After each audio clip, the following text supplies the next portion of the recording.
Hi, this is David Baumblatt from Terabant Leadership. To the viewers, I had to start early for some reason with Rumble. I think it was timing. I don't know. It was a glitch. If I didn't start early, the stream would go. So let's go off and we're going to do this. We are going to be talking about today, for the obvious, international news with Venezuela, with Trump, and we're going to be looking at this from a leadership perspective.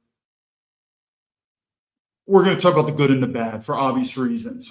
What I want to do is, bottom line up front, let me tell you what I'm thinking. And that is, from a tactical standpoint, man, what a victory. I mean, it just shows how powerful, and hats off to Trump, the commander in chief, our military, all the way down the line in terms of an unbelievable, successful tactical operation. In terms of the strategic, I don't think we know what we're doing. The thing's going to be a failure. Give it time. It reminds me a little bit. Remember, I guess it was the second Persian Gulf War under George Bush, or the George Bush Jr., when he said mission accomplished. And people were like, really? What exactly is the mission, this and that? But for this tactical, you could say mission, absolute success. It is amazing. It shows how powerful America is, our military. And I've said this many times, that who is the most powerful military, intelligence, you name it, down in the world? It's America, by a long shot. In America, I mean, what we've done going into a sovereign country, kidnapping, arresting, depends on how you look at it. Obviously, from the American perspective, we did an arrest. From the rest of the world, it's kidnapping. There's not really international law. So what we think is legal, other people could easily say it's illegal. If the roles were reversed, we would also say you cannot illegally enter our country and kidnap our president. But that's another story. But anyway, kidnapping or arrest, either way, what I want to do is, when we're looking at this, is for that operation, instead of looking at it from a moral perspective, ethical, if you're just looking at it from pure competence, it was unbelievable. We'll talk a little bit about it, and we're going to give Trump the credit he deserves for an unbelievably successful tactical operation. But in the long run, I don't even think they know what they're doing in terms of, it's the oil and this and that. Before I do it, let me do some clips here that I saw on Twitter and whatever, to give credit to Trump, the commander in chief, the Defense Department, intelligence, the law enforcement. I believe that went down there was both Delta and then we have what's called FBI HRT, the hostage rescue team, because I believe Trump is making sure this was a law enforcement operation instead of military. There's probably a good reason why Maduro and his wife were arrested as opposed to killed. Then it's an assassination. You get what I'm talking about. But Trump is really looking at this like a law enforcement operation. We went in there and we arrested. But it is still amazing to go into a sovereign country and arrest, whatever you want to kidnap, the president and the wife of this country, where obviously Venezuela, it's not a first-tier country, but at the same time, we're not talking Africa. It's still a legitimate country with infrastructure, military, police. To do that, it is unbelievable. And it shows, again, what I just said, the dominance that America has on the world stage as being the premier law enforcement, military, intelligence, you name it, which also should show you then what exactly is the threat, meaning the capabilities that we have versus our adversaries, say in Russia or China. It's still unbelievable, the distance. Let's show a couple clips here. And again, this is to give Trump and his team and the military team their due, because it was truly just an amazing thing that could happen. Venga por mí. I don't know can you hear this? I don't know if the sound is coming in. One second. Let me do this again. Aquí lo espero en Miraflores. No se tarde en llegar, cobarde. And now, let me stop. Let me try another one. My bad. But anyway, just trying to show some of these clips. For some reason, I don't think they're coming in that well. Try this. Is this coming? Venga por mí. Last night, on the order of the President of the United States. No, I don't think any of these are coming in. Well, either way, these were clips too. Yeah, let me take these down. All right, my bad. I was trying to give some clips here. I don't know why I don't know why they wouldn't. Let me just see one more time on this. Share, also sharing the sound. White House, Maduro. Venga por mí. Last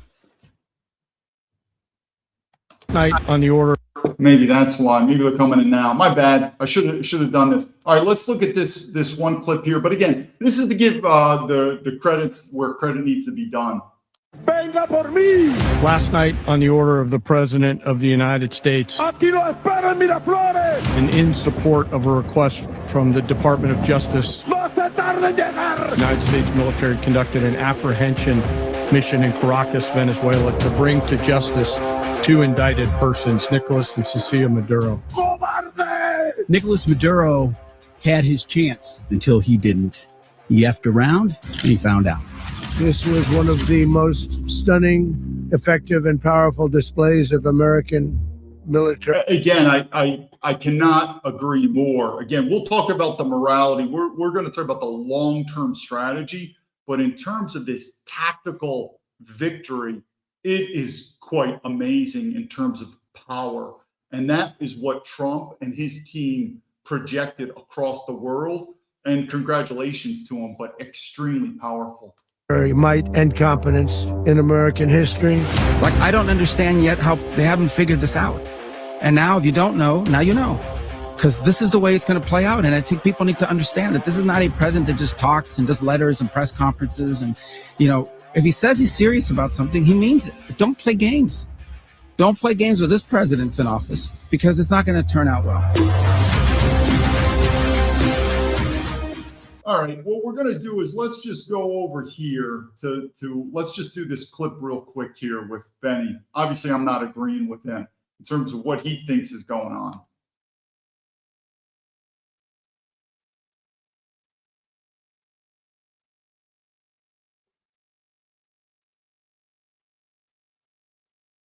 One second.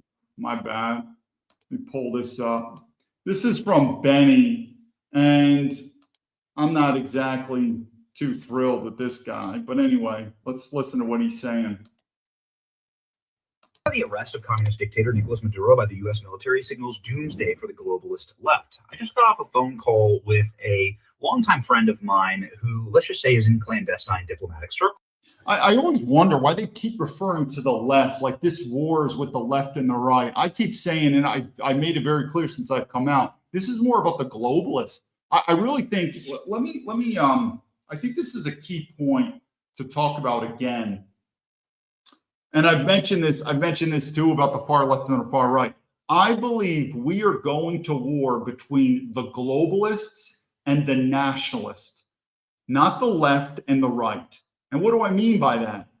There's a lot of people on the far left too that don't like this globalism. It's destroying us. But we're going to talk again. I'm not that thrilled with MAGA people. I think most MAGA people don't understand that they're not nationalists themselves. Hey, Shane, thanks. I see you here. I'll get it more on time next time. But anyway, I think I mentioned this pretty clear in the book and when I came out. I believe the war is going to be against the globalists and the nationalists. But you see here the MAGA people, they're always coming back and saying about this issue, oh, the left and the right. Nah, because like I said, we're going to show another clip pretty quick here with the MAGA people that I'm not too thrilled upon. But let's go back to Benny. I don't think Benny is obviously a paid actor. He's part of the MAGA thing, and he's absolutely wrong. You think I'm wrong? Well, you got to go back to Iraq, the second Iraq, and also Afghanistan. Even back then, so I have a big screen. Let me tell you this now before I forget, like I said, and I make it very clear, what Trump and his team did, we're not talking morality here. I get it.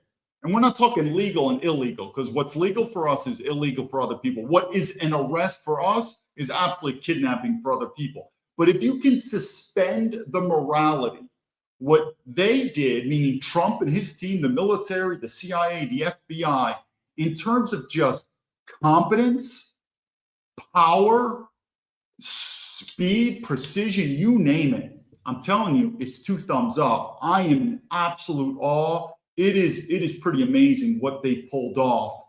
And so for that, they need to be totally congratulated. I get that if you're against it, but okay, we arrested him. Other people would say kidnapping. I'm not going to argue with that. International law is blurry.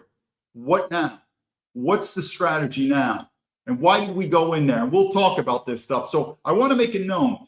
The operation that happened from a tactical standpoint was pretty impressive. I mean, I'm unbelievably impressed. But in terms of the long-term goal, the long-term objective, oh, it's going to fail. And it's not laced in morality. Is this what we do in America? We're going to go around and take the oil. It's for the oil. We know that. It's for the oil. And it's also to push out the political spectrum of Russia and China's control. We know that bigger picture. But I want to really get this leadership lesson out in front. We've all heard this before. Those who live by the sword will die by the sword. America gets away with what we're doing is because America has the guns and the gold. And I'm telling you, to the American people, if you're okay with the American government sort of bypassing laws, and I get it when it comes to overseas issues, when it comes to foreign issues, I'm much more loose. But I'm telling you, if you're going to live in a society yourself where you're not too concerned with morality and you're just saying whatever, effectiveness and efficiency, one time that sword may be coming for you, and it will. There's another video. But I would say from the sense of morality or the sense of strategy, we don't have a good track record on this stuff. In fact, I'm going to give a little credit to Joe Biden, even though he sucks. I think the Democrats suck. But the Afghanistan war, the withdrawal was horrible. Our American general should have been fired over that withdrawal. But Trump was in office for 4 years. He didn't pull us out of Afghanistan. I'm sure he's got a good reason, but he didn't. And whether you get in a war or you get out, it's dangerous. There's a lot of moving parts. But Joe Biden did give the order and say, we are out of Afghanistan. The withdrawal was absolutely horrendous. I've said this. General should have been fired. Joe Biden should take responsibility. But Donald Trump could have pulled us out of Afghanistan in his 4 years. He didn't do it. So now we're going to Venezuela or in Iran. What's the long-term strategy? What I'm trying to say is we don't have a good track record for this stuff. You know, what the operation that what had now was really an operation base, which was phenomenal, but it was a very tactical operation that was based on special operations, intelligence, and law enforcement. So it was small in nature, but phenomenal. I mean, talk about a touchdown, and Trump deserves many praise for the competence. But what's the bigger picture? What are we going to do? Now, kind of like the dumb American MAGA people watching a football game, like, yeah, man, we fucking got Maduro, he's back. Okay. Then the reporters are asking key questions. What are we doing with Venezuela? And Trump is like, well, we're going to seize the oil. We're going to take back the oil. It's ours.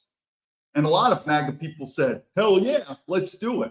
And I'm sure MAGA people were saying the same thing about Greenland. So if you're a Danish person from Denmark, you're a cuck, and you better get ready. You don't think Trump is going to say we want Greenland also because of its resources? So the point is what did I keep saying? Part of the reason that I became disillusioned in America, and I get it. It's not like I'm a squeaky clean person, but we have turned into a bully. And so the part is this kind of how we're going to do things? And we've been doing this for decades now. It's just getting more, what's the word I'm looking for? It's just getting more obvious that we have a policy of might makes right. And when you have the guns and the gold, like we are the superpower, you can get away with that policy. But one day, and we're declining economically, and we are still declining security-wise, even though I still believe we have the biggest and baddest military intelligence on the planet, we're declining. Once we decline, we don't have that power, things can get very dangerous. But I'm sure a lot of MAGA people are like, hell yeah, man, let's go into Venezuela, take their fucking oil. Okay, I guess Greenland too, right? Let's go into Greenland and take their resources too. I mean, maybe Denmark might have a problem with it, European. We're just saying, I mean, again, it's not a squeaky clean world, but you do from a leadership, you have to ask yourself, what are your principles? What are your policies? So we went to Maduro. So I won't talk more. We'll compare it a little bit with Noriega in Operation Just Cause in Panama.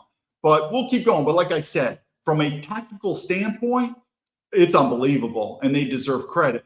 Okay, but what's the mission? To put Maduro and his wife in jail? Okay, well, we're probably going to succeed on that. But what's the bigger picture? What are we going to do with Venezuela? Is it our responsibility now? Technically, it is. You go into a country and you kidnap the leader. I think it was, who was that general? Colin Powell. He did make a good phrase. You touch it, you break it, you buy it, sort of like deal. If we get into these countries, we're going to have responsibility. Do you want to have responsibility for Venezuela? Okay. Everyone cares about Venezuela now. No one really cares about military veterans. Again, we're all concerned about, the MAGA people coming out. They're like, do you see what we're doing for people in Venezuela? We're freeing them, man. We care so much about people in Venezuela. I didn't really care that much about people in Venezuela. Don't have anything against them, but I didn't have any sleepless nights about the free. Just same thing when I was in the military. I was like, why are we all of a sudden do we care about Iraqis, their freedom, the Afghanistan people? I really could care less if Afghanistan wants to do Sharia law and whatever they do over there. Saddam Hussein, kind of a butcher, kind of a dictator. It is what it is. We'll get back to that. So I want to focus on the leadership lesson that, again, the tactical mission, because it was only a very tactical mission. It's not a war. Remember, the ground commanders are looking at tactics. The generals are looking at strategy, according to Trump. I don't think we have the bigger picture yet. You want to roll the dice? I don't know how we've been doing before. But let's go back to little Benny here and see what he says, because Benny's in the mix with everyone else.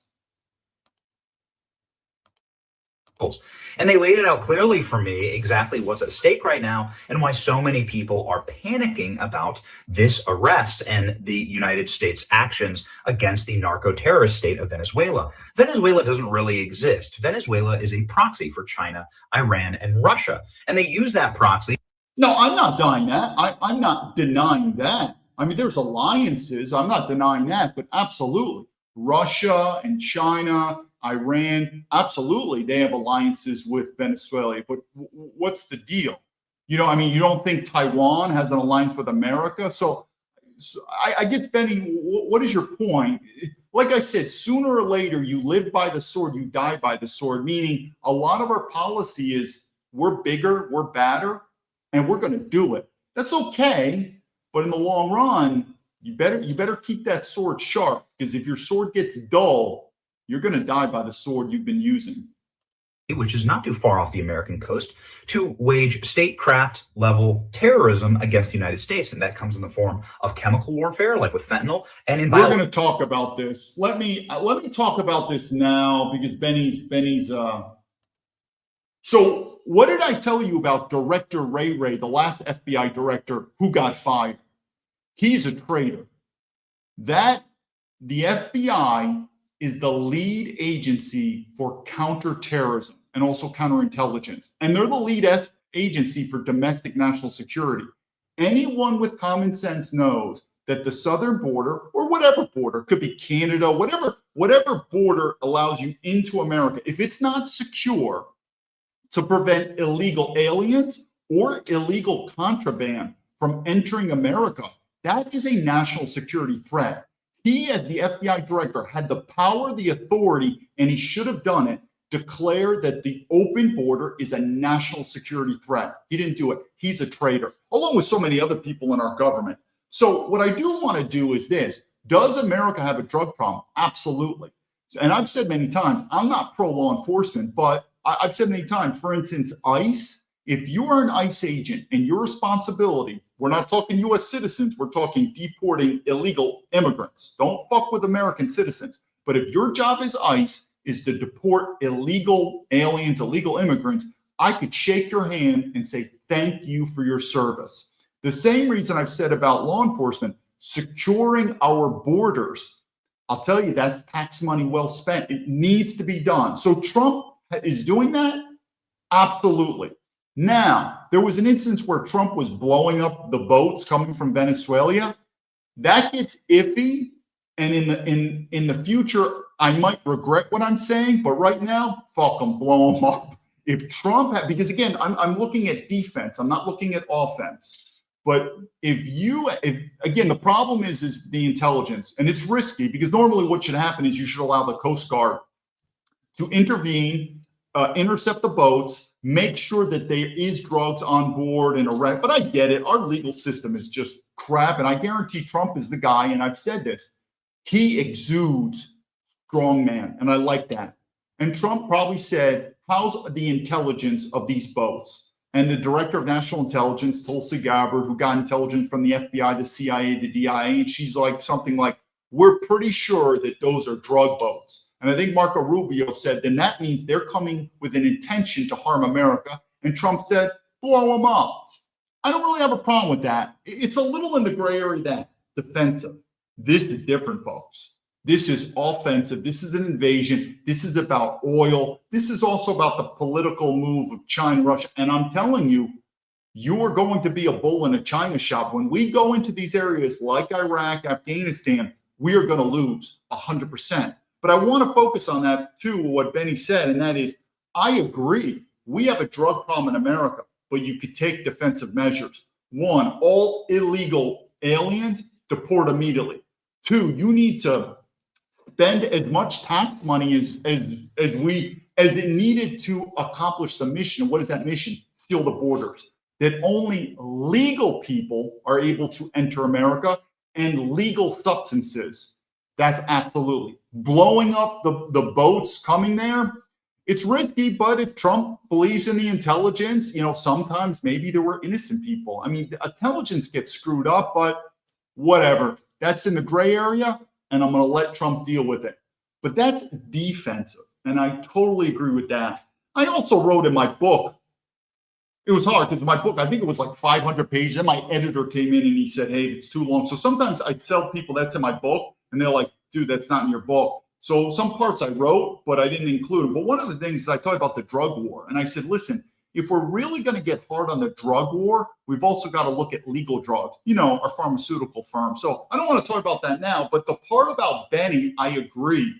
We do have a real threat from drugs. Also the legal drugs. You remember the COVID jab? Yeah, your own government was trying to kill you with that.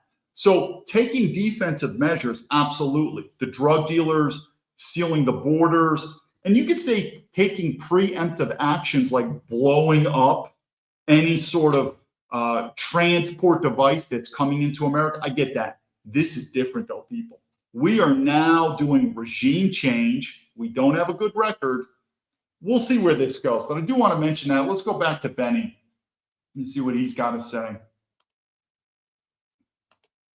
Biological warfare, like with human beings, millions of them flooding across our borders, gangs, and other operations that they've run. Remember, Laken Riley was killed by a Venezuelan gang member, along with many other Americans. Millions of Americans have been killed by the chemicals inside of the drugs that Venezuela ships into our country. And so the end of that proxy battle, magnificently and stunningly through the evening, shuts down the capacity for our enemies to wage war against us in our hemisphere using that nation state. But it gets so much better. Listen to this. The individual who I spoke with, who has, let's just say, impeccable credentials on these things, has had dinner with Nicolas Maduro. This is an individual who's personally spoken with Nicolas Maduro and had conversations. Let me just skip a little bit here. Let's get Benny his point.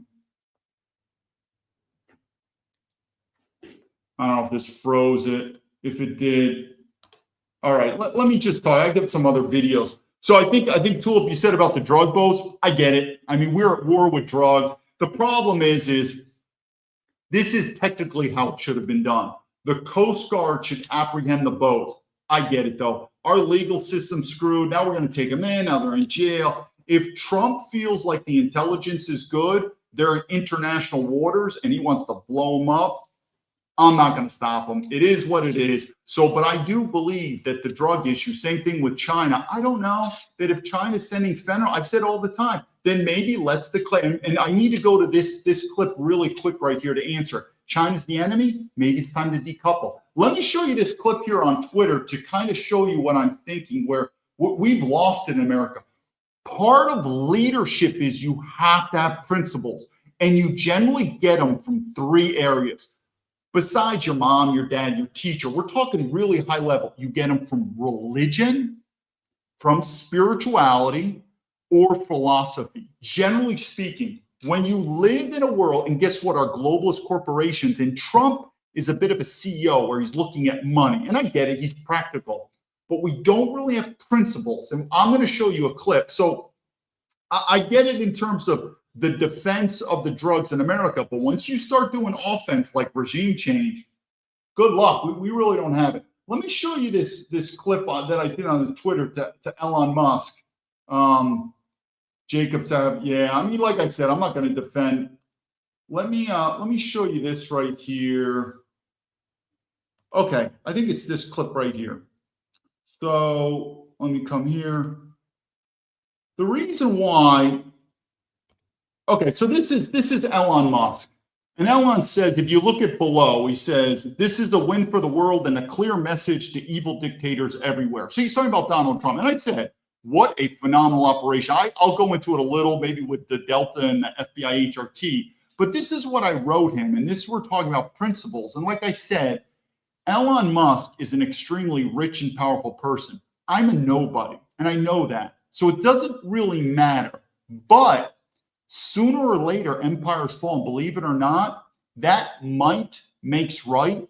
Eventually, it will go right makes might. Why? Because more and more people are going to be affected. So what did I wrote to him?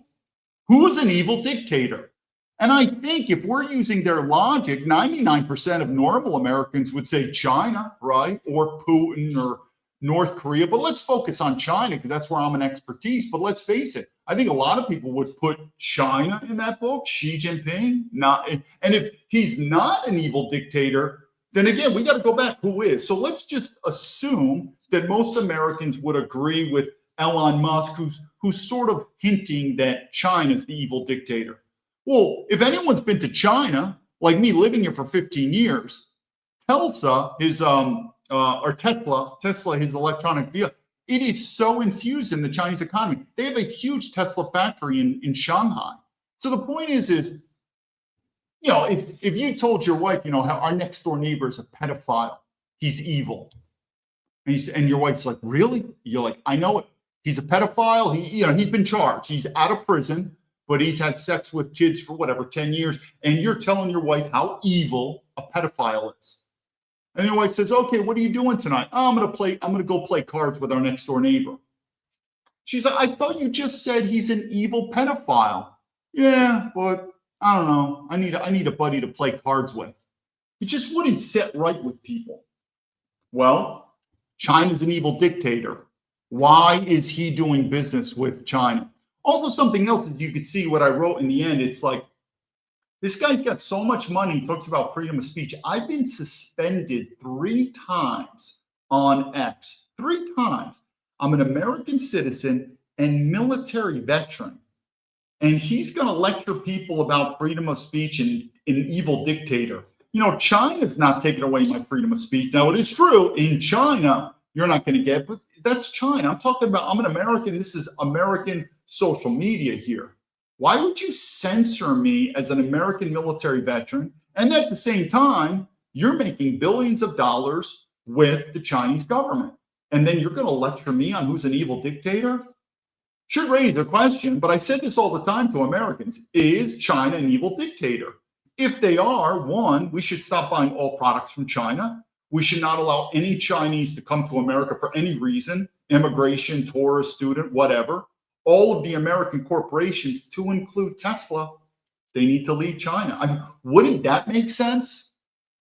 Or maybe we're still doing with China because it makes economic sense. So that's kind of our principles. Like I said, I think we're a globalist corporation that at the end of the day, follow the money. That's kind of who we are. But would anyone disagree with me based on this logic that Xi Jinping couldn't easily be in the same category as an evil dictator? Well, then why are you doing business with him, Elon? And why would you censor me 3 times as a military veteran, someone who's never done it? I'm just putting this up there because it's something to think about. And before we end, let me go back to this is one last thing. Let me go to one more thing right here. And And I just thought this just came on Twitter too. And Dan Bongino is leaving the FBI. And again, what we're trying to do is look at principles. And like I said, I really think America as a globalist corporation follow the money. Now, again, I'm a capitalist. There's nothing wrong being rich, but it's to the point that we don't really have principles anymore. It is so much about the money. And I'm telling you, it's going to come for you. And I should do this clip really quick here. But anyway, Dan, why did Dan? I say again, to the average American man, if you could be the deputy director of the FBI, it's sort of like winning the lotto. I mean, the salary is about $250,000 US. And then all the benefits, the power of the job, the pension. I mean, to an average American man, to be able to be the deputy director of the FBI, I mean, it's phenomenal. But Dan quit. Dan also never served in the military, which I'll talk later about in another video. Why would he quit? Especially Dan's a patriot. Why would he quit? Probably for the money. And oh, by the way, Dan had a responsibility. Like I said, I think the American public would realize that if Dan was in there, now he's got a responsibility to fight FBI corruption. Then now I report it. He has a duty to respond to me. But I just wanted to focus this again because you don't think there's a correlation of us being in Venezuela for the oil? You don't think there's a correlation because Dan quit the deputy director of the FBI? It's a dream job, unless you're making millions and millions and millions and millions of dollars in the civilian world, then it might not be a dream job. And Elon Musk, we need to clamp down on evil dictators, except Xi Jinping, because I'm doing business with him with Tesla. I just say again, I mean, it's West Point 101. Like I said, when I left America, I was not like, fuck you, America. Why would I do that? I was born and raised in America. I'm very thankful for being American. But the very principles of leadership that were taught to me by America, even as simple, something simple as when I was a child with the Boy Scouts of America, but definitely West Point, duty, honor, country, we're not following them. We've really evolved. And what did we evolve to? I'd say a globalist corporation. And I look at Trump more as a CEO, which is better than a communist. I'll take a CEO more over than a communist, but he's a CEO. And if anyone's worked for these corporations, it's a dog-eat-dog world, money, money, and there's not really much principles. I would not hope you go to these corporations to study principles. You know, you go to the business schools, you know, all the business schools around the world. I went to one of the top business schools in the world in Switzerland. I could talk to friends who at Harvard. Ethics and morality. I mean, if you go to business school, it's about make money. Where are we getting principles from? We are not a Christian nation anymore. But I just want to add that. We'll stop this now. We'll go to other things. But like I said, if you look at what Trump did in terms of the tactical victory, it is amazing. And he deserves a lot of credit for that. We're not looking at morality. But where are we going on this? My bet is this thing's going down. Let me do a little bit on the Noriega thing, because some people could say, wait a minute, but Bush Sr., he sent us in to Panama. Isn't it the same thing? It's hard to say. It's about 50-50 different. We'll do a quick video. The first thing, and this goes to Trump for his victory, we already had troops stationed in Panama. In fact, Panama, the Panama Canal, also very strategic, and I get it. They're part of the military. You're looking at those economic, strategic, political issues that help your country, and the Panama Canal is a strategic place. So Panama was our southern command. We had troops. We had 10,000 U.S. military troops already stationed in Panama. What I'm trying to make, it makes it easier. We're already there. We already had our intelligence base. We had military there. And we also had American civilians who, oh, by the way, American civilians were being kidnapped. So it was easier, you could say, in Panama. We were already there. We already had a foundation, our military. Then Venezuela. Where Venezuela, we didn't have anything. Also, it shows you the importance of China with the South China Sea and Taiwan. We couldn't do this operation, Venezuela, without naval power.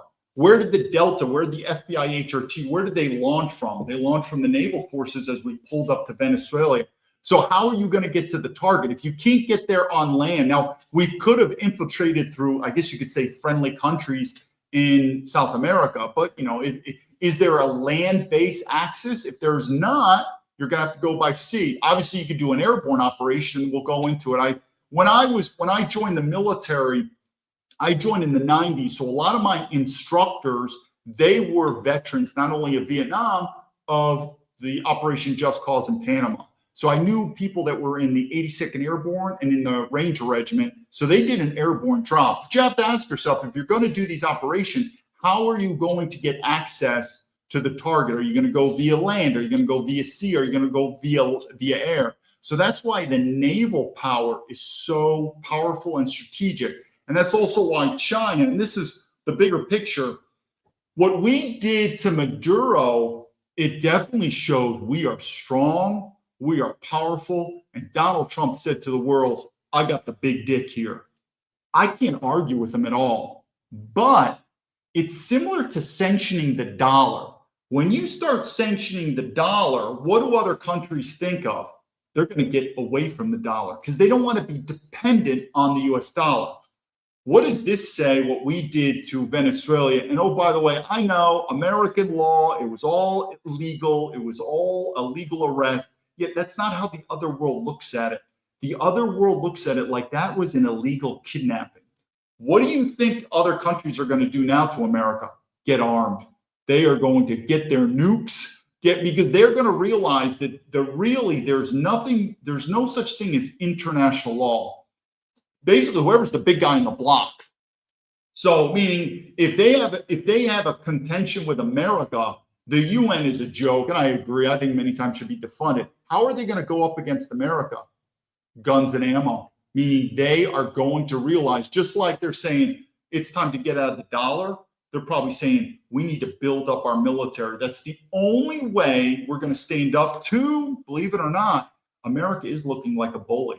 So it is what it is, but I'm saying it does have repercussions around the world that says, my God, I don't want my country invaded. And think if you're a president or whatever evil dictator you think, they're like, dude, I'm going to get kidnapped. Ain't happening. We'll see how it goes, but it's similar to sanctioning the US dollar. There is repercussions that happen. This action by Trump and the government, it's going to have repercussions around the world where people are going to say, we need to sharpen the sword, build up our military, because that's the only thing that's going to withstand the America. There's no international law. No one's going to. So we'll see how it goes. Let me do a quick video here, though, on the Operation Just Cause Panama. It's pretty interesting. Like I said, when I was in the military, we had a lot of instructors talk about it, and it was a pretty wild operation. They also obviously sent Delta Force in there. There was a famous operation. It was called Operation Acid Gambit, if I remember correctly. Operation Acid Gambit, where Delta Force went in there to rescue a U.S. civilian who was being held hostage in prison, illegal, you could say whatever, legal, illegal. It's very difficult in other countries. What's legal in one country is illegal not. So that's why whoever's got the bigger guns wins. But Delta Force went in there along with many other operations to apprehend Noriega, also went in there for this U.S. civilian. But let me find this video here and show you this. It's pretty interesting. 1 second. Yeah, we'll do this one here. This is it shows you how the world has changed. Enough. General Noriega's reckless threats and attacks upon Americans in Panama created an imminent danger to the 35,000 American citizens in Panama. As president, I have no higher obligation than to safeguard the lives of American citizens. And that is why I directed our armed forces to protect the lives of American citizens in Panama and to bring General Noriega to justice in the United States.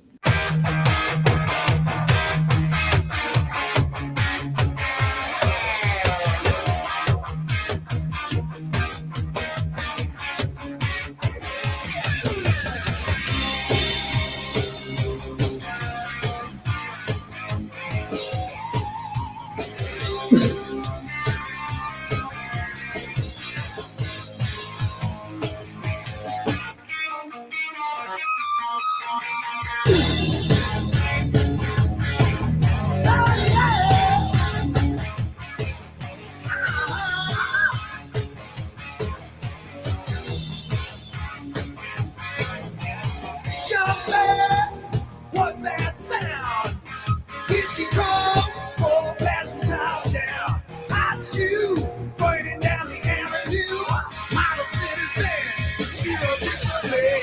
Don't you know she's coming home to me? You lose her in return. Hello.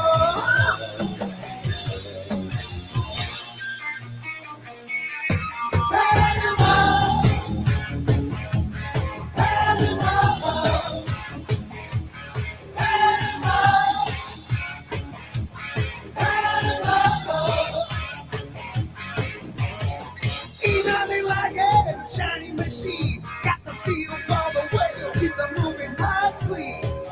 Hot shoe, pointing down the avenue. I don't know where coming through my bathroom. Don't you know she's coming home to me? You lose her in that town. Oh, hello.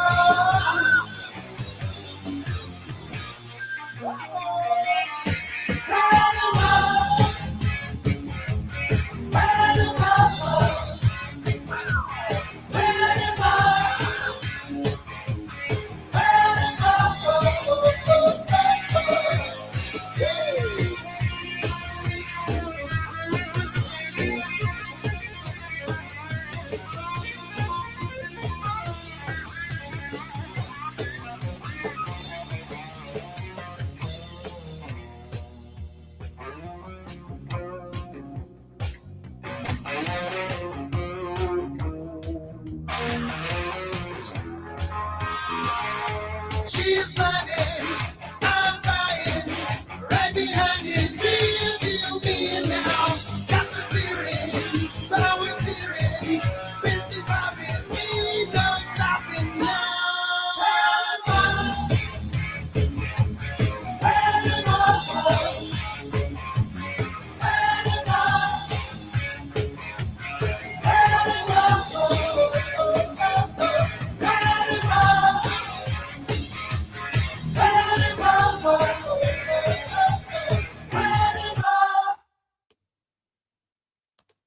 So let me do another clip. The reason that was pretty cool. Hey, Jacob Castro, see ya. One thing I remember was one of my instructors was part of the 82nd Airborne where they jumped into Panama, and he said he knew, because sometimes you're on alert. You don't know if it's the real deal or another training exercise, especially if you're in these special operations groups. 82nd Airborne, you're on call all the time. But he was telling me he was a young lieutenant. And he said, I knew this was, so he was a young lieutenant at the time. So obviously an older guy when he was instructor with me, but he said, I knew it was the real deal when the company commander of his company within the 82nd Airborne was just dressed to the T in terms of carrying the full amount of ammo and rifles. A lot of times the officers will pack lightly on ammo and armaments and let the enlisted soldiers carry the big guns. But he goes, I saw my captain. This guy he had extra ammo, and he goes, I knew something was up. And the captain ended up telling him, he goes, this is real. And so that was a major invasion. Again, one of the things that was different is one of the things that started that invasion is we had obviously military personnel in Panama already, 10,000. It was our Southern Command, and there were assassinations on American lives. I think the last one that really clipped it was a Marine first lieutenant just going to a regular meeting, because again, we had garrison troops stationed there, and he was just basically assassinated. So it was a different landscape in terms of what happened. But here, we'll just do a couple more videos of this because I think it's pretty interesting. These are short clips here. Night, one mission, a nation changed. In December 1989, U.S. forces launched Operation Just Cause to oust dictator Manuel Noriega in Panama and protect American citizens and the Panama Canal. Over 27,000 American troops hit critical targets across Panama, led by air, sea, and land forces. In just days, they secured the canal, captured Noriega, and shifted the balance of power in the region. When the call came, America answered. One of the things there's a funny video West Point got. One of the issues that they were showing about the rock music was Manuel Noriega locked himself in the Vatican, which is considered, international. This would be like a Vatican church, something like that. But the military was not allowed to enter. It was some type of international, sort of like the same thing in Rome, the Vatican. Anyway, what Delta Force was doing was they were blasting heavy metal music. I mean, the loudest they could do, different songs, heavy metal music. And then within a week, he came out and surrendered because obviously the music was so loud. Noriega was, psychological issues, wasn't able to get any sleep and just be annoying. But so a lot of times I think that was the key where they were showing some heavy metal music. But that's eventually how we apprehended Noriega and got him out. But he was actually barricaded in the Vatican there, and we were not allowed to go in. So he finally came out on his own reconnaissance, and we arrested him. But it was, you could say, through the use of some heavy metal music. Let me show you a couple more clips. There's one smart. This is a pretty funny clip. Let me explain it. This guy's an older West Point guy, and this is now you could tell this is obviously in Panama. They've got news reporters. So, and this gives Trump more credit, meaning in Panama we were already established there. So, and we were already working also with the local military there. Venezuela you're really going in there in the black. There's no really cover. And I'll explain a little bit probably how the FBI, the CIA set up intelligence-wise. But this is a West Point guy who was in the battle. They interviewed him on the spot. Okay, Lieutenant Junk Nellis, you did some serious combat operations here. What do you think was the most important thing you learned while you were actually fighting these people? Well, the most important thing I learned is the violent execution of a good plan is probably the key to its success. Like when we used about a pound of C4 to blow off a door, the election headquarters back here, we probably took off a large portion of the roof and the back quarter of the building. And do you think that a pound of C4 might have been overkill? No, there's really no such thing as overkill here as far as I'm concerned. You need to make sure you kill them and kill them good. Is that pretty much your philosophy? Yeah, it's the old sledgehammer on the net kind of thing that I like. I understand. Is it true that you used to train your platoon live fire exercises by shooting at hamsters and other small animals? Right, right. We used to, shoot and kill and eat live hamsters, anytime we got the opportunity. Thank you. Okay, Lieutenant. Different world back then, even though, like I said, I still give it. So what we want to do here is let's do some comments on the other end of exactly. So again, very different in terms of the Noriega and the Venezuela. First thing with Venezuela is we're looking at the oil, number one.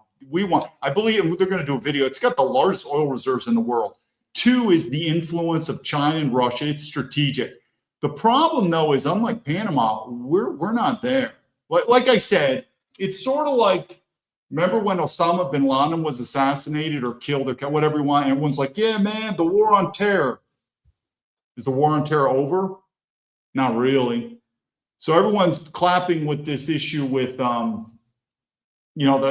capture of Maduro, but we'll see where this thing goes. Let me take another. Let's talk with what Tucker Carlson had a quick clip on this. See what he has to say.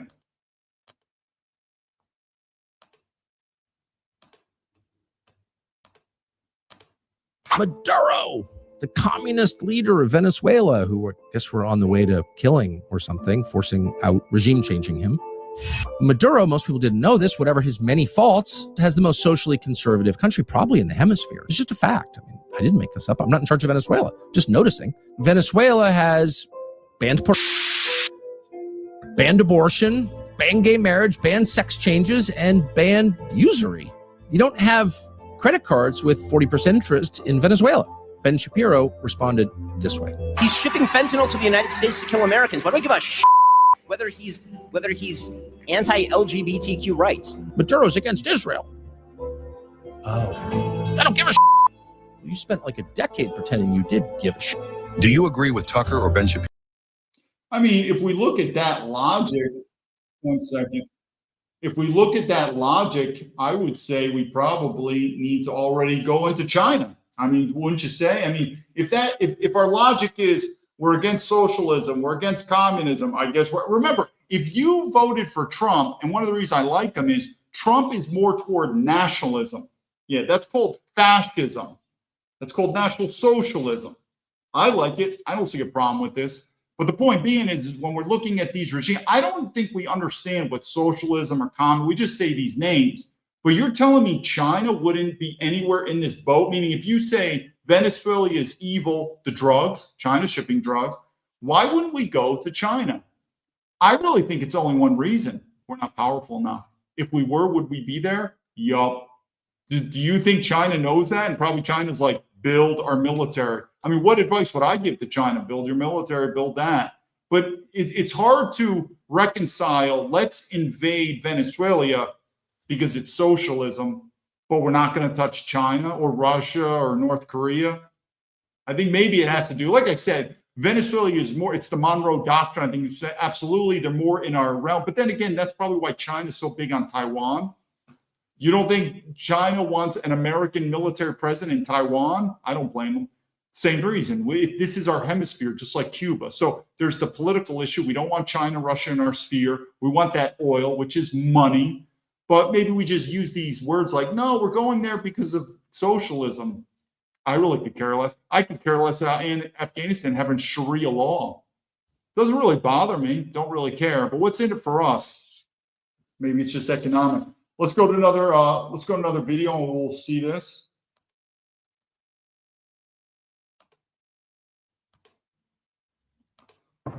One second. Now, Donald Trump is insisting that the main reason he's interested in Venezuela, the main reason the US is kind of looking at tankers off the coast of Venezuela comes back to drugs, the trade, the smuggling of illegal drugs out of Venezuela. But what if it's not just that? Maybe there's something else going on. What if it's partly about oil? Now, on the surface, you might be thinking, why does America even need Venezuelan oil? And I can kind of understand your point, because if you look at just total oil production, look, this is up until 2005, the US was there, Venezuela was there, Saudi Arabia was there. But as you probably know, since then, everything has changed. Look, American output has gone through the roof, way above Saudi Arabia, and Venezuela has gone basically to the floor. And some people could argue and say, so what? We want the oil and we're going to take it. You can. I mean, if you got the guns to do it, I mean, I guess that's what we're going to do to Greenland. But it is going to set a motion of karma. It's going to have repercussions. I mean, that's what we just do. We're going to take it because they have the oil. I mean, isn't that stealing?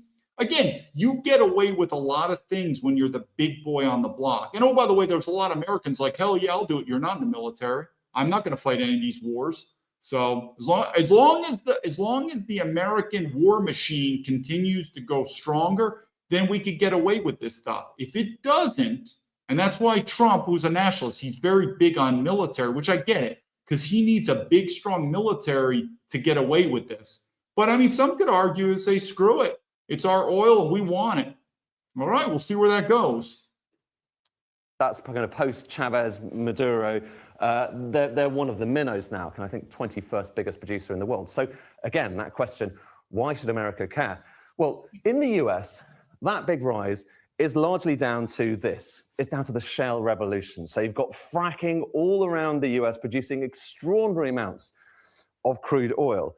And here's where we get to the interesting bit. Because when you're thinking about crude oil, maybe you're just thinking about, well, look, barrels of oil. It's all the same, isn't it? Well, actually, no. So if you kind of look at crude oil, there are various different types of crude in different parts of the world.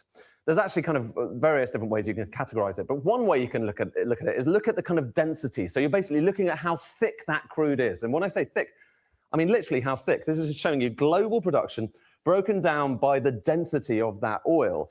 And so it's only like 5 minutes. We'll skip around, but I think everyone gets probably the point. It probably has a lot to do with the oil. You know, that's probably why. And again, some Americans would say, yeah, so what? Fuck it. We want the oil. It's going to be free money or decrease it. What's wrong with that? You know, I mean, I think many people would look at it as stealing, as imperialism. But if we have the guns, I guess we're going to get away with it. But just be careful. One day, our military may not be up there. And we'll do the next video. But let's just skip through this. But I think we get the point. It's about the oil. Here's the critical thing. These refineries are primarily set up for heavy oil, for taking that gloopy stuff and turning it into gasoline and all of the other different products. But here's where things get interesting. And remember that chart I showed you a moment ago, the one which showed kind of shale oil and how it kind of went through the roof? The oil that's generally produced with shale oil, the fracking oil, that comes out of the ground mostly in the light form. So it's the smoothie. It's sometimes actually even clear. It comes out of the ground clear rather than black. And that's the majority of American production right now. Shale oil tends to be build these things. Like I said, I'm skipping. I think we get his point. I think most people with common sense would probably think that the oil is probably one of the reasons we're going down there. You can't just chuck out a refinery very easily overnight. Some came from Mexico and the Gulf of Mexico as well, and that was pretty heavy. All right, let me do a couple more, but think about it. Okay, went to the oil. You ever think about this, though? What if someone says, no, it's not. It's about bringing people to justice and do the arrest. Do you know how much time, money, and effort was spent to arrest Maduro and his wife? All the intelligence planning on the ground, SIGINT, military. I can't imagine. Hundreds of millions of dollars, naval forces, everything to arrest them. And so Trump is very successful. He can do it. It's amazing. So the leadership logic is we, meaning the Trump government, is able to go across the world, meaning to go above and beyond and arrest a president in his own residence. He was staying at some type of fortified structure, and his wife, and bring them back to justice. But at the same time, Trump has been in president now, his second term, and his first term's already had a year. Do we have any arrests now in America, domestically in America, of American politicians, American elite? I'm not talking the small fish. There's plenty of people, you know, the pedophile here, the Antifa here. Yeah, I get that. I get that. I'm looking at the big fish. Big fish now, like Maduro. When you arrest a president of a country and go to their country to do it, big fish and big operation. We can't use that same Trump energy and arrest the big fish in America. Politicians, globalist bankers, CEOs, people who are in that globalist elite influence.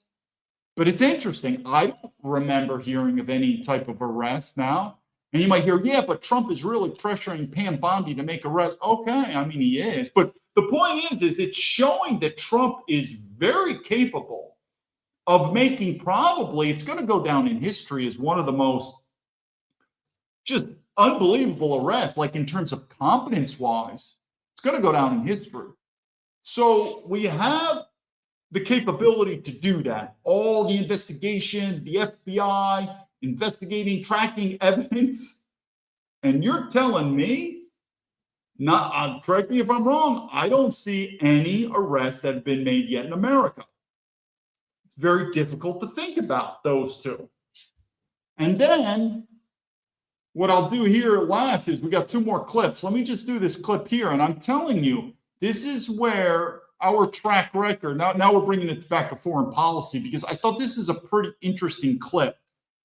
Many of you might not be aware of, but the day before Maduro was arrested, a Chinese delegation met and saw him, which is amazing. You know, one day he's the president meeting with the Chinese, the next day he's in jail in New York. But it's a pretty interesting clip. But I'm telling you, to Americans, because a lot of these MAGA people, not like they care about military veterans or anything, you know, but they're it's like the football. They're watching a football game, like, yeah, man, touchdown. Okay, it's only the first quarter. Where's this going next? Do you think we did the right thing? I don't know, but if the Trump administration said, if you do illegal things, you're going to be arrested. Really? No one? I mean, the Epstein files, no one big fish. I mean, Maduro's a big fish. Wouldn't you expect some major arrests of people from within, meaning the globalist government? This is pretty interesting. Let's watch this one clip here. We only have two more clips, and this is a pretty interesting one. Has met China's special envoy Chiu Xiaoqi at the Miraflores Palace, underlining close ties between Caracas and Beijing. The meeting was attended by senior Venezuelan officials, including Vice President Delcy Rodriguez and Foreign Minister Yvonne Gil, alongside a Chinese technical and diplomatic delegation. State media says talks are expected to review more than 600 bilateral agreements, covering areas from energy to what I'm trying to do is show you two things. One, how fast the world can change with this guy Maduro. Also, two, you don't think just like sanctioning the US dollar, this is going to have a direct effect on again, I don't know if China now is our adversary or enemy or buddy, right? If you look at the businessmen in America, they're their buddies. I guess if you look at the typical MAGA, they're our enemy, either way. But anyway, you don't think this is going to have effect on Russia or China? I bet it does. Big effect. So we'll see. To infrastructure. The visit comes as pressure on Maduro increases from the United States. President Donald Trump has stepped up sanctions, expanded the U.S. military presence in the region, and authorized seizures of vessels linked to alleged trafficking. In late December, China criticized the U.S. interception of a China-bound oil tanker off Venezuela. So we have one more clip, but I just want to do that. Pretty interesting to think of, too, when we seize the oil tankers and stuff like that. I think, like I said, it comes back to this, and I go back from a leadership. The tactical operation that was done was just unbelievable. I mean, I remember, in the military, not in the military, when I was in the FBI, the HRT. So just so you know, there's 3 Tier 1 units. You have Delta Force. I consider Delta Force as the premier. You have Delta Force, you have SEAL Team 6, and then you have FBI HRT. FBI HRT generally operates domestically. It'll operate overseas if you're dealing with U.S. citizens, or if this is how, and then Trump is really labeling this as an arrest. And I think because there's a lot of legality, so there's no, this wasn't a military. Obviously, it was a military operation. Again, it gets very clouded with the legalities, but they're trying to really label this as this was a law enforcement operation and this was an arrest. They were very particular about that, because think about it. I am sure there were absolute standing orders to not shoot and kill Maduro and his wife. Otherwise, this could easily spiral into an assassination. And so Donald Trump probably gave strict orders. This is an arrest. Hence, FBI HRT will take the lead on this in terms of when the operation actually gets to Maduro. And this is strictly FBI law enforcement doing an arrest and take him back to justice. Whereas if it was a kill, totally other thing. What I want to do is, I see Shane the firecrackers. This we'll see where this world is going in terms of that. What I want to do is this. I want to end it with one clip. It's going to feel like it's out in left field. But what I want to do is ask you this. Think of America. Think of Christianity in America. Think of our European culture, our European race, and think of our freedoms. And I want you to ask yourself, what is the biggest threat to this? Is it China? Is it Maduro from Venezuela? Is it wherever, Russia? Who do you think is the biggest threat? I've said many times, it's domestically. It is those that are already either organically or inorganically fused already in our system. I'm going to show you this clip. It's very fast. It's gone viral. And the reason I'm showing it now is everyone's focused on Venezuela, man. Like, what do we have to do with that? Again, I get the defensive posture in terms of the drug war. It's time to kick out all the illegals. It's time to seal the border. And if you've got good intelligence of drug boats coming into America, blow them up. I get that. But we're looking at regime change. So really, you ask yourself, I want you to look at this clip right here. I want you to ask yourself, what is a more threat when you think of Christianity, European, and freedom? Who is more of a threat to you? Maduro and Venezuela. And like I said, I agree on the defensive postures to defend us from the drug war. This was offensive. What do you think? Watch this clip. This clip is pretty ominous when I think about it. Last clip, here we go. Some of you may have already seen this clip. And I just want you to listen to this.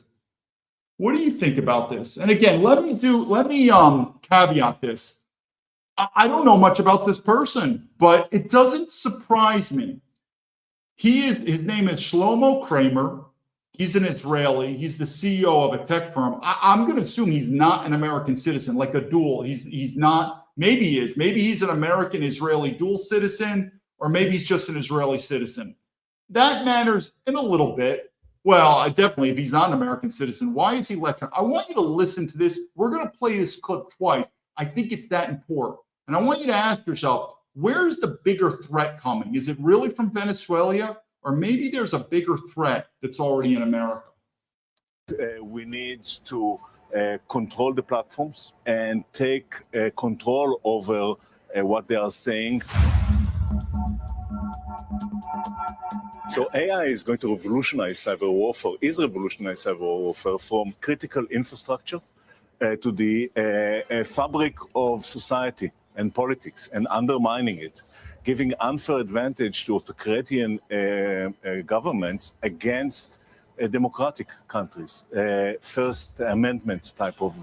That's already happening? That's already happening. You're seeing the polarization in countries that allow for the First Amendment and protect it, which is great. And I know it's difficult to hear, but it's time to limit the First Amendment in order to protect it, and quickly before it's too late. I mean that we need to control the platforms, all the social platforms. We need to stack rank the authenticity of every person that expresses themselves online, and take control over what they are saying based on that ranking. The government. The government should control the social media. Yeah, should do that. And we need to educate people against lies, and government need to develop cyber defense programs that are as sophisticated as the cyber attack. Today, it's a 1 to 100 ratio. You need to use technology in order to stabilize the political system. So this is an urgent need by the government to do that. And until then, enterprises are buying by themselves more and more cybersecurity solutions, but they can't afford all these solutions by themselves. So they are looking for ways to deliver a more efficient consumption. That drives really the next generation of companies such as Wiz, CrowdStrike, Cato networks on the network, that are platforms and are able to deliver this extended need for security in an affordable way for enterprise. Well, that's interesting. Shane commented, Shane will be suspended for this. We need to stop talking about the Jews in Israel, is what. Yep, I think that is for both. And most people may or may not know, but our Silicon Valley, many of our tech firms are coming from Israel. You know, the reason I'm bringing up this clip is I've said many times, what is the best way to describe an American? Someone, and everyone knows me, I've never said I'm an expert on Christianity. So if I ever got in a debate and someone said, Jesus is, I never said that. But what I am saying is I support Christianity, and I believe America should be a Christian first country. So again, you don't have to be a Bible belt, everything, but you need to say, this is America, this is Europe, we are a Christian first country, and I support Christian first. The second is, you don't need to be a white person, though it probably needs to be white majority, but just like me in China, I don't argue, China is a Chinese man, the Chinese race first country. I don't argue with that. So you don't have to be white, but if you're not white and you're living in America or Europe, you need to be able to support that this is a white man's country. I support China as a China man's country. If you lived in India, you should support that that is an Indian man's country. And then the third, and this really clicks in on this, freedom. And I get the amount of censorship that I've gotten as a military veteran. Why would I even serve in the military? But let's just start with freedom of speech. So if you're going to live there, you're going to have to support freedom of speech. And if they say things that you don't like, you can disagree with them, argue, but freedom of speech. And that's my best guess. If you ask me now, I don't know what an American is anymore. I don't know what it is, especially living in Asia. I see anchor babies all the time. Vivek Ramaswamy is another example. But I would say if you're someone who says, I support Christianity first, I support the white man first, at least leadership. You know, this is a white man leadership-led country, and I support free speech. That's probably a good baseline to say, okay, that's an American or that's someone to welcome here. But do you think this is a time for we to crack down on free speech? I think we've been cracking down on free speech for decades now. And I said, I want to bring this up because, again, you find a lot of stupid MAGA. And the reason I say stupid MAGA people is I don't have that much interaction with liberals and the left just because I at least respect them if they vocalize it like, I am against the military, I am against law enforcement, I am against white men, I am against Christianity, well, I'm not going to bother them. So that's why I don't have much interaction with them. But, okay, at least if they're willing to say that, I agree with them. I just focus on MAGA because they always say that. I'm pro-military, I'm pro, okay, and then, hey, can you help me out? So I deal a lot with them. But you'll see a lot of these MAGA people, they're like, yeah, man, Venezuela's evil, man. We got to clamp down on socialism. When did the average American really wake up? And I said this when I was in the military about Iraq and Afghanistan. When did the average American wake up out of bed and say, you know something? I really care about Iraqi people. I really care about Afghanistan people. I'm willing to die for them, and I'm willing to give my taxes so they could have freedom. When did that happen? And when did that happen now with Venezuela? Sometimes I got to look on the map to figure out where Venezuela is. I know it's in South America, but I'm like, I forgot exactly where. I'm not an expert on South America, but that's how much you could say I care about people from Venezuela. I don't have any problem with them, but don't really care. Do I want to send my tax money and stuff like that? And if it's purely an arrest, which is still going to be karma, okay. But it's more than that. We're going to intervene. We want this oil run and for the evilness of socialism? Really? That's our main evil, is this thing called socialism from Venezuela? I think we got more fish to fry. And what did I go back to the point? And it now shows proof that Trump, very competent, can go around the world and make an arrest that's probably going to go in the history books. In terms of the complexity, I'm talking about the FBI now. Talk about them being the premier law enforcement.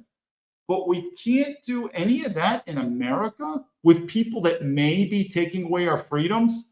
And now I got to listen to this clip from this Israel. Again, I don't know anything about him, but what he's saying and who he is, I believe there's power backing this. I believe there's power backing this. So we'll see where this thing goes. But let me end it here. If there's any comments, Shane said 50% of the world's billionaires are Israeli citizens. It's not because they're extra smart. Well, I've always said this. People say, David, who rules the world? Who pulls the string? Who are these, Illuminati, this and that? I would probably say, let's start out with common sense. Follow the money. Who are the richest people in the world? They probably have power. So who are these people? Who are these institutions? Who are these private equity? Who are these citizenships? And if it comes out to, I don't know, but if it comes out to that it's like Jew, Israeli, I've always said the same thing, and I've made this point always, and I know we're shifting. It's like, David, I thought we were going to talk about Venezuela in this. I am, but I wanted to make it at the end where people are like, this is a threat. Venezuela's a threat. Maduro's a threat. I get the drug war, and I've said it. We need to go hard defensively on the drugs.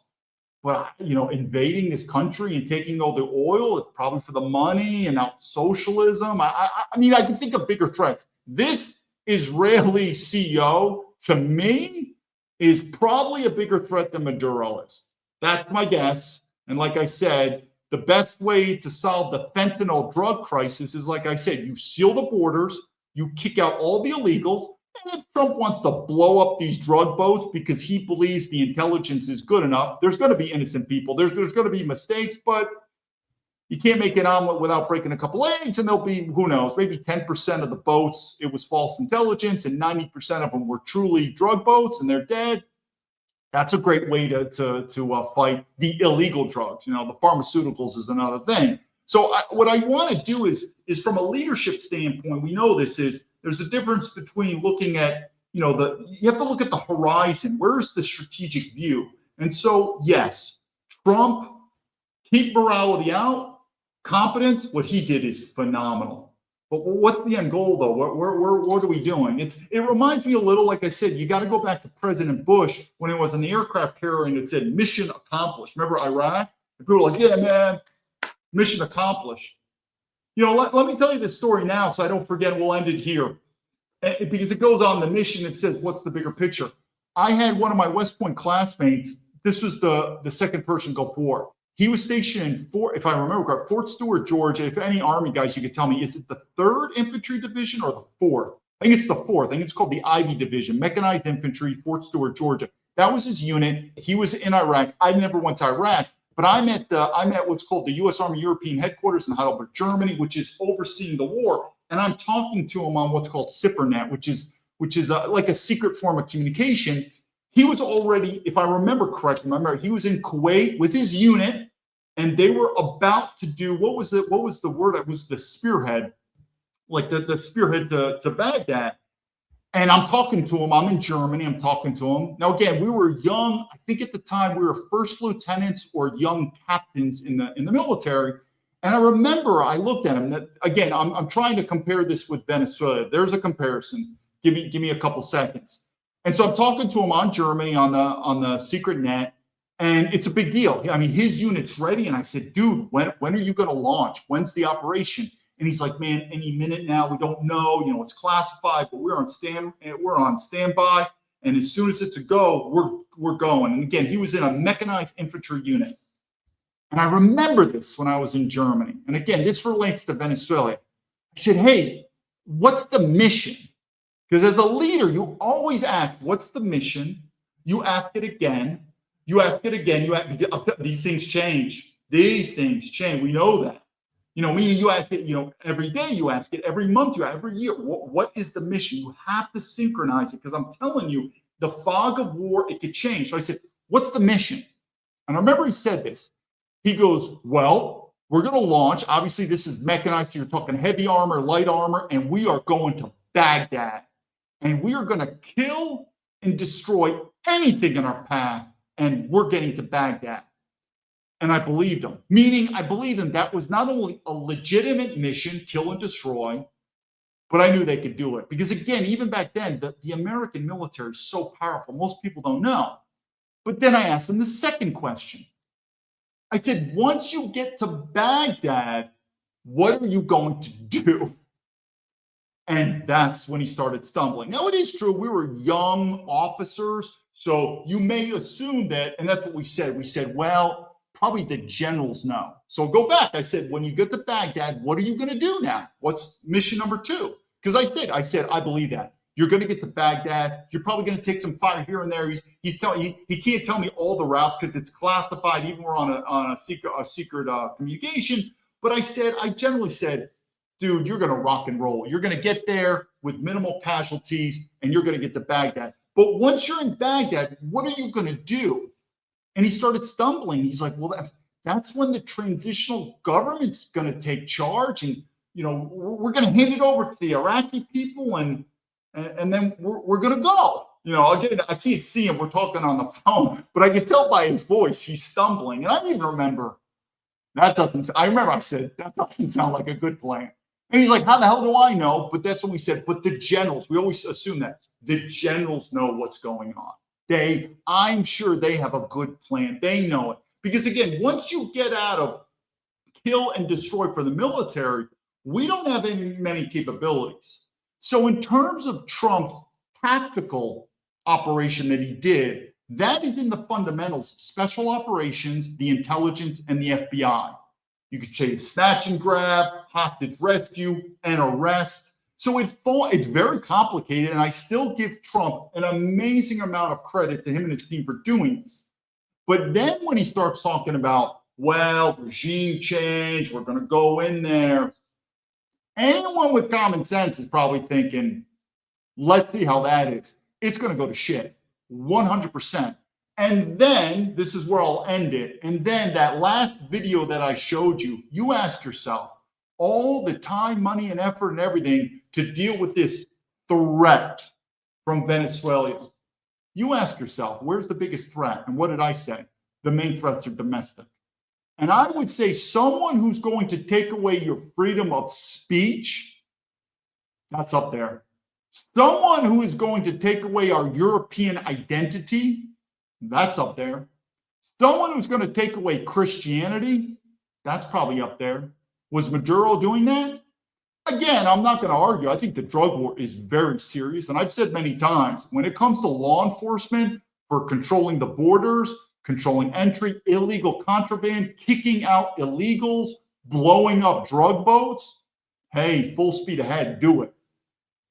But do I really think it's at that? If anyone thinks I'm wrong, let's see where this goes. I think it's going to go to shit. And as a former military person, Afghanistan, Iraq, that didn't go very well. And like I said, what do you think is going to be the learning lesson of these other regimes like China and Russia and whatever? Sharpen the sword, because they're going to realize there's only one way to deal with America, and that is sword to sword. So if we have the bigger sword, we'll do fine. If we don't, we're in trouble. This is David Baumblatt from Terrabins Leadership. I appreciate your time. Let's see how this goes. And until then, lead to victory.